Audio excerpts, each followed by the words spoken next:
नमस्कार दोस्तों, BLS news YouTube channel पर आपका एक बार फिर से स्वागत है। दोस्तों, वर्तमान समय में सरकार के द्वारा अनेक योजनाएं संचालित की जा रही हैं, लेकिन जब इन योजनाओं के बारे में गरीब व्यक्ति को किसी प्रकार से कोई जानकारी नहीं होती है, तो कोई भी गरीब व्यक्ति इन योजनाओं का लाभ नहीं ले पाता है।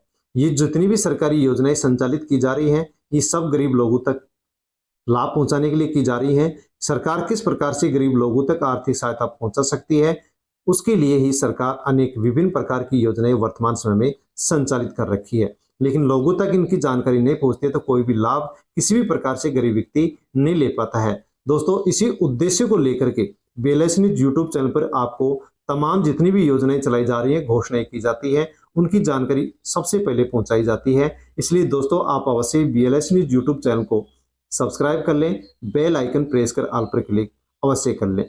दोस्तों, पहले से चली आ रही कोई योजना हो या उसमें विस्तार हो या उसको बंद किया जा रहा हो, वर्तमान समय में जो भी नई योजनाएं संचालित की जा रही हैं, शुरू की जा रही हैं, उनकी सबसे पहले जानकारी आपको इसी यूट्यूब चैनल पर दी जाती है। दोस्तों, किसी को इन योजनाओं की जानकारी न होने के कारण उनका लाभ नहीं लिया जाता है। इसी उद्देश्य को लेकर के वीडियो बनाया जा रहा है और BLS न्यूज यूट्यूब चैनल पर सबसे पहले आपको इसी कारण से वीडियो उपलब्ध होता है कि जो भी वर्तमान समय में योजनाएं संचालित की जा रही है, उन योजनाओं की जानकारी सभी लोगों तक पहुंचे।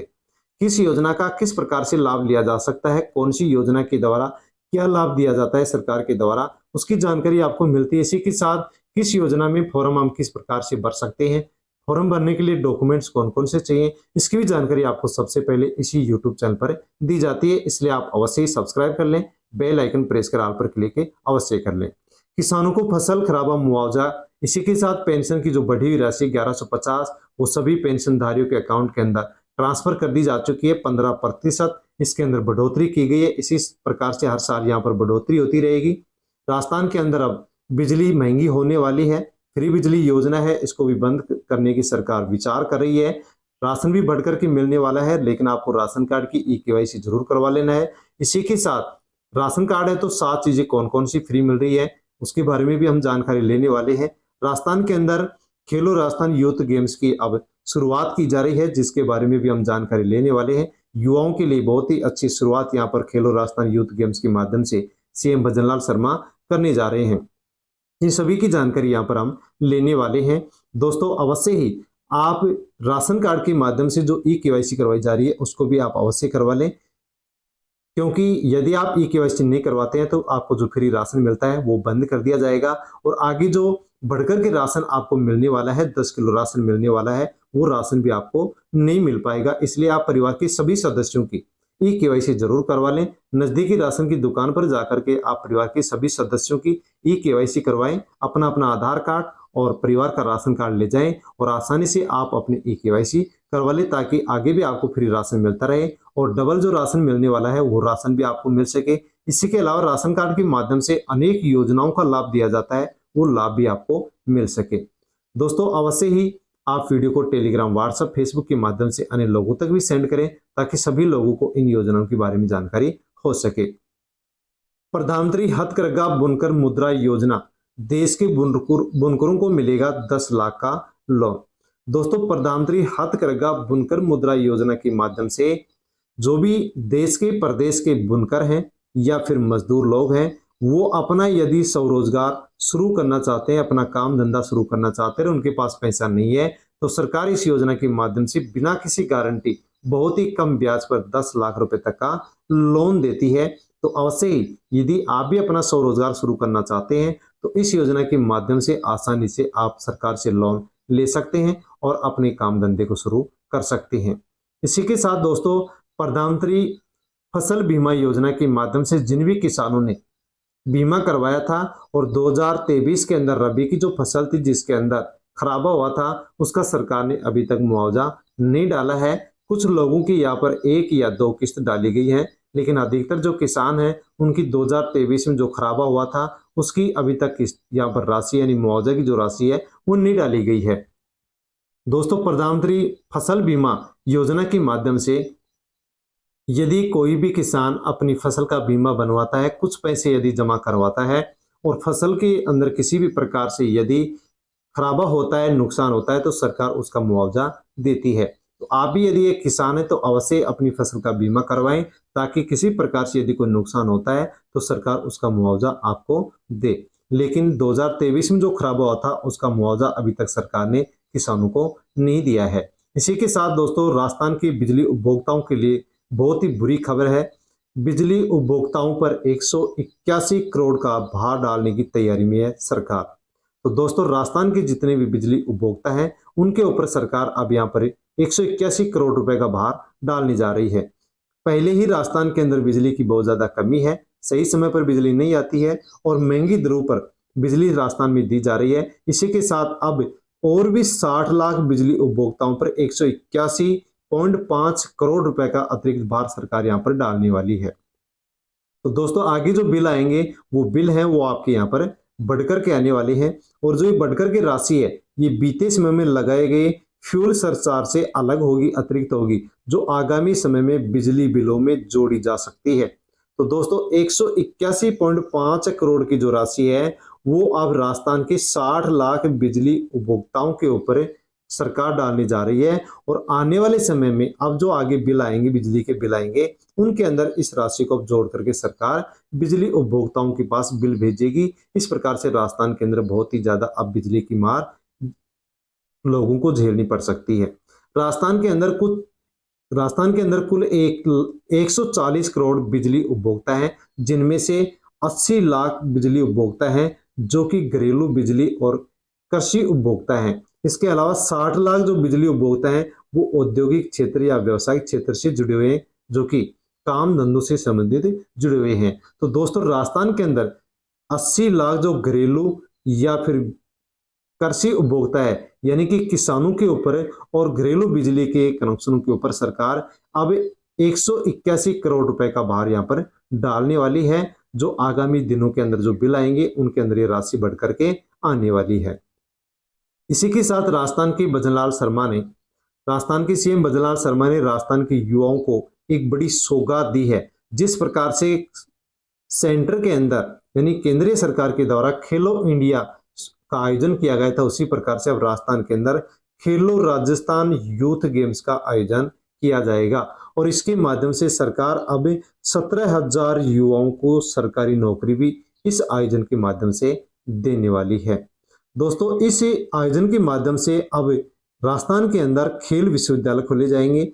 जिला संभाग स्तर पर आवश्यकता के अनुसार खेल की सुविधाएं बढ़ाई जाएंगी, और खेल छात्रावास भी राजस्थान के अंदर विकसित किए जाएंगे। और खेलो इंडिया गेम्स जिस प्रकार से केंद्र सरकार ने शुरू किया था, उसी प्रकार से राजस्थान के अंदर खेलो राजस्थान यूथ गेम्स अब शुरू किए जाएंगे, जिसके तहत अब राजस्थान के अंदर 17,000 युवाओं को भी इस योजना के माध्यम से अब भर्ती किया जाएगा। इसी के साथ दोस्तों, पेंशनधारियों के लिए बहुत ही अच्छी खुशखबरी है।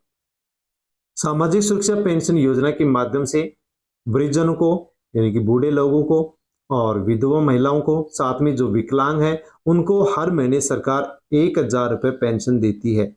लेकिन भजनलाल सरकार ने इसके अंदर 15% की बढ़ोतरी की थी। इस प्रकार से 150 रुपये इसमें बढ़ाए गए थे, और सरकार ने ऐलान किया था कि हम 1 अप्रैल से इस राशि को सभी पेंशनधारियों के अकाउंट में डालेंगे। लेकिन अभी तक किसी के अकाउंट के अंदर ये बढ़ी हुई जो राशि है वो नहीं डाली गई थी। लेकिन दोस्तों, इस बढ़ी हुई राशि को सरकार के द्वारा 24 जून 2024 को सरकार के द्वारा एक कार्यक्रम के माध्यम से इस बढ़ी हुई 150 रुपए की राशि को डालने की मंशा थी, लेकिन जो ये कार्यक्रम था ये रद्द हो चुका था। अब इस 24 जून 2024 के कार्यक्रम के रद्द होने के कारण सरकार ने फिर दोबारा से इसके लिए कार्यक्रम का आयोजन किया है, और ये कार्यक्रम 27 जून को हो चुका है। 27 जून को झुंझुनू में होगा कार्यक्रम, और सीएम भजनलाल शर्मा डीबीटी से प्रत्येक के खाते में भेजेंगे 1150 रुपए। तो दोस्तों, इसका कार्यक्रम झुंझुनू के अंदर आयोजित हो चुका है। 27 जून को झुंझुनू के अंदर इसका कार्यक्रम हो चुका है, और सभी पेंशनधारियों के अकाउंट के अंदर 1150 रुपए की जो राशि है वो डाल दी गई है। दोस्तों, अप्रैल के महीने से 1,000 रुपए की राशि ही अकाउंट में डाल रही थी, लेकिन 150 रुपए जो बचे हुए थे वो अब एक साथ अप्रैल महीने के इसके बाद में जो भी उसकी राशि बची थी सभी पेंशनधारियों की, अब वो एक साथ 1150 रुपए के साथ अब उनकी डाल दी जा चुकी है। तो दोस्तों यदि आपके अकाउंट के अंदर ये राशि नहीं आई तो आप कमेंट कर सकते हैं, इसके बारे में आपको जानकारी दे दी जाएगी। दोस्तों यदि आपके परिवार के अंदर महिला की उम्र 55 वर्ष है, पुरुष की उम्र यदि 58 वर्ष है, तो आप भी पेंशन के लिए पात्र हैं। इसके लिए फॉर्म भर सकते हैं। फॉर्म भरे जा रहे हैं। फॉर्म भर के आसानी से आप 1150 रुपए हर महीने सरकार के द्वारा पेंशन ले सकते हैं। फॉर्म कैसे भर सकते हैं और जो राशि अभी ट्रांसफर की गई है 1150 की और हर महीने की 150 रुपए की जो राशि ट्रांसफर की गई है वो आपकी आई है नहीं आई है, इसकी जानकारी यदि आपको नहीं है तो कैसे चेक कर सकते हैं, उसकी जानकारी आपको बहुत ही जल्द एक वीडियो के माध्यम से दे दी जाएगी।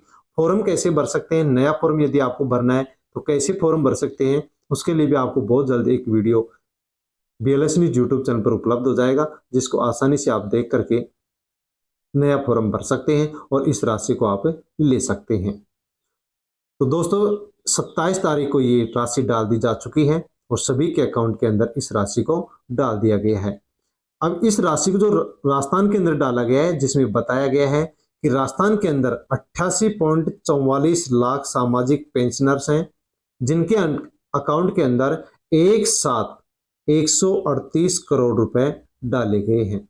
आप चेक कर सकते हैं आसानी से कि आपके भी अकाउंट में डाले गए हैं या आए पहुंचे या नहीं पहुंचे हैं, और पेंशन किस किस को इस योजना के माध्यम से मिलती है और किस किस योजना के माध्यम से पेंशन लेने वालों को ये जो बड़ी राशि मिली है उसके बारे में भी आप देख सकते हैं कि यदि मुख्यमंत्री वृद्धजन सम्मान पेंशन योजना से आप पेंशन ले रहे तो भी आपकी बड़ी हुई पेंशन आपके अकाउंट में डाल दी जा चुकी है।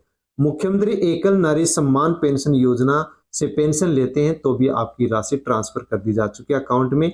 मुख्यमंत्री विशेष योग्यजन सम्मान पेंशन योजना से लेने वाले पेंशनधारियों को भी पेंशन मिल चुकी है। लघु एवं सीमांत वृद्धजन कृषक सम्मान पेंशन योजना से लेने वाले पेंशनधारियों के अकाउंट के अंदर भी राशि भेज दी जा चुकी है। इंदिरा गांधी राष्ट्रीय वृद्धावस्था पेंशन योजना के अंदर भी पेंशन लेने वाले लोगों को ये राशि भेज दी जा चुकी है। इंदिरा गांधी राष्ट्रीय विधवा पेंशन योजना तथा इंदिरा गांधी राष्ट्रीय निःशक्त पेंशन योजना से पेंशन लेने वाले लोगों के अकाउंट के अंदर भी 1150 रुपए की जो ये राशि है ये ट्रांसफर कर दी जा चुकी है। अप्रैल के महीने से जो बढ़ी हुई राशि 150 रुपए थी वो भी हर महीने के हिसाब से यहाँ पर ट्रांसफर कर दी जा चुकी है। इसी के साथ हम जानकारी लेते हैं PM स्वनिधि योजना के बारे में। दोस्तों यदि आप बेरोजगार हैं, अपना स्वयं का रोजगार शुरू करना चाहते हैं और आपके पास पैसे नहीं है तो आप सरकार से PM स्वनिधि योजना के माध्यम से 10 लाख रुपए तक का लोन ले सकते हैं बिना किसी गारंटी और बहुत ही कम ब्याज के ऊपर। सरकार इस योजना के माध्यम से 10 लाख तक का लोन देती है ताकि आप अपना स्वरोजगार शुरू कर सकें। दोस्तों इस PM स्वनिधि योजना के माध्यम से लोन लेने वाले हैं वो एक साल के अंदर 23.67 लाख जुड़ चुके हैं। आप भी लोन ले सकते हैं। छोटे दुकानदारों का रिकॉर्ड तोड़कर इसके अंदर लिया गया है। तो यदि आप छोटे दुकानदार हैं, दुकान चलाना चाहते हैं यानी और भी कोई रोजगार शुरू करना चाहते हैं तो आप इस PM स्वनिधि योजना के माध्यम से 10 लाख तक का लोन बिना किसी गारंटी के ले सकते हैं। बहुत ही कम ब्याज इसके माध्यम से आपको देना पड़ता है। PM स्वनिधि योजना का आप लाभ कैसे ले सकते हैं, इसके अंदर फॉर्म भर के आप लोन कैसे ले सकते हैं, तो उसके बारे में दोस्तों मैं बताना चाहूंगा कि PM स्वनिधि योजना के माध्यम से यदि आप लोन लेकर के अपना स्वयं का धंधा शुरू करना चाहते हैं तो आप अपने किसी भी नजदीकी बैंक में जाकर के इस योजना के बारे में चर्चा करें और मैनेजर से कहें कि मुझे अपना स्वयं का रोजगार शुरू करने के लिए PM स्वनिधि योजना के माध्यम से लोन चाहिए। तो वहां पर आपको पूरी जानकारी उस बैंक में मिल जाएगी और आसानी से आप इस योजना से अपना काम धंधा शुरू कर सकते हैं। इसी के साथ हम जानकारी लेते हैं कि वर्तमान समय में जो भी सरकारी योजनाएं चलाई जा रही हैं उन योजनाओं के अंदर किस प्रकार से क्या जमा राशि पर ब्याज मिलता है, उस ब्याज की जो दर है उसके अंदर सरकार ने बदलाव कर दिया है। दोस्तों यदि आप सीनियर सिटीजन सेविंग स्कीम के माध्यम से यदि पैसे जमा कराते हैं, सीनियर सिटीजन स्कीम के माध्यम से यदि पैसे जमा कराते हैं तो आपकी जमा राशि पर जो ब्याज है वो 8.20% मिलने वाला है। यहाँ पर ये पुरानी ब्याज दरें हैं और ये अब नई ब्याज दरें इसमें जारी कर दी गई हैं। सुकन्या समृद्धि योजना के अंदर पैसे जमा कराते हैं बेटी के नाम से तो 8% ब्याज मिलेगा। नेशनल सेविंग सर्टिफिकेट में योजना में पैसे जमा कराते हैं तो 7.70% ब्याज मिलेगा। महिला सम्मान सेविंग सर्टिफिकेट में यदि पैसे जमा कराते हैं तो 7.50% आपको यहाँ पर ब्याज मिलेगा। कुछ योजनाओं में सेम यहाँ पर ब्याज दर है, लेकिन कुछ योजनाओं के अंदर यहाँ पर बदलाव किया गया है। किसान विकास पत्र योजना में यदि आप पैसे जमा कराते हैं तो 7.5% ब्याज मिलेगा। टाइम डिपॉजिट योजना में पैसे जमा कराते हैं तो आपको 6.90% या फिर 7.50%, यानी कि इसके बीच में आपको ब्याज मिलेगा।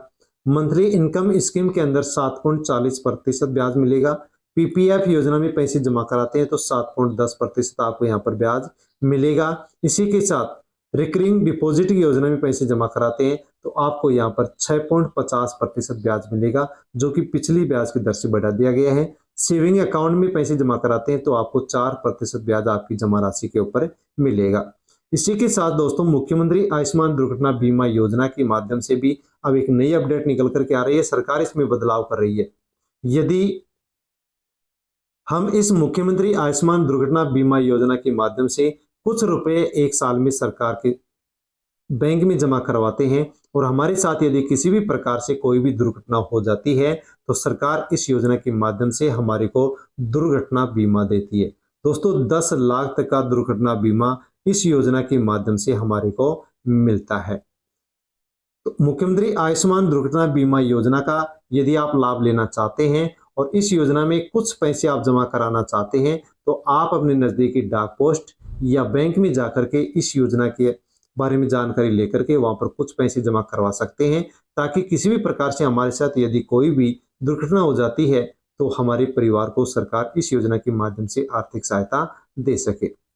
अब तक इसके अंदर जितने भी केस थे उनके अंदर 15,000 जो केस थे उनको 4 महीने के अंदर निपटा दिया गया है, यानी 15,000 से अधिक जो इसमें केस थे उनमें से 15,000 केसों को 4 महीने के अंदर यहाँ पर दुर्घटना बीमा दे दिया गया है। अब इस मुख्यमंत्री आयुष्मान दुर्घटना बीमा योजना में सरकार ने बदलाव किया है। इसमें विस्तार करते हुए इस योजना के लिए सरकार ने अब एक ऐप भी लॉन्च करने जा रही है। एक ऐप लॉन्च करने जा रही है। इस ऐप के लॉन्च होने से मुख्यमंत्री आयुष्मान दुर्घटना बीमा योजना का जो कार्य है वो बिल्कुल सरल हो जाएगा। इसकी जो प्रक्रिया है वो बिल्कुल सरल हो जाएगी। तो आप भी मुख्यमंत्री आयुष्मान दुर्घटना बीमा योजना में कुछ पैसे जमा करा सकते हैं और आगे इसका हम यदि किसी भी प्रकार से हमारे साथ कोई दुर्घटना होती है तो उसका लाभ सरकार के माध्यम से ले सकते हैं। दोस्तों किस प्रकार से इस योजना के अंदर हमारे साथ किस प्रकार से कोई दुर्घटना होती है तो कब कब लाभ मिल सकता है, तो उसमें बताया गया है कि यदि सड़क वाहन से हमारे को दुर्घटना होती है तो भी हमारे को बीमा मिलेगा। रेल से वायु दुर्घटना होती है तो भी हमारे को बीमा मिलेगा। ऊंचाई से गिरने पर भी बीमा मिलेगा। ऊंचाई से गिरी हुई वस्तु के कारण यदि हमारे साथ कोई दुर्घटना होती है तो भी हमारे को बीमा मिलेगा। और मकान के ढहने, डूबने, केमिकल के छिड़काव करने से, बिजली के झटके या बिजली से जलने, मशीन से दुर्घटना होने से यदि हमारे को किसी प्रकार से कोई क्षति पहुंचती है तो सरकार इस योजना के माध्यम से हमारे को 10 लाख रुपए का लाभ देती है, अर्थात 10 लाख रुपए तक आर्थिक मदद या सहायता सरकार इस योजना के माध्यम से हमारे तक पहुंचाती है। और इस योजना में अब एक ऐप लॉन्च किया जा रहा है सरकार के द्वारा। इस ऐप के माध्यम से इस योजना की जो प्रक्रिया है वो बहुत ही सरल कर दी जाएगी। तो दोस्तों इस प्रकार से इस वीडियो के अंदर हमने इन तमाम सभी नई योजनाओं के बारे में और पुरानी योजनाओं में जो भी विस्तार किया गया है उसके बारे में जानकारी ली है। किसी भी प्रकार से अन्य और भी जानकारी आपको चाहिए तो कमेंट कर सकते हैं। कमेंट के माध्यम से आपको जानकारी दे दी जाएगी। दोस्तों अन्य लोगों तक भी वीडियो को आप शेयर अवश्य करें ताकि सभी लोगों को इन योजनाओं के बारे में जानकारी हो सके। यदि आप BLS न्यूज यूट्यूब चैनल पर नए हैं तो चैनल को सब्सक्राइब अवश्य कर लें, क्योंकि इसी प्रकार की जानकारी आपको सबसे पहले BLS न्यूज यूट्यूब चैनल पर ही मिलती रहती है। धन्यवाद।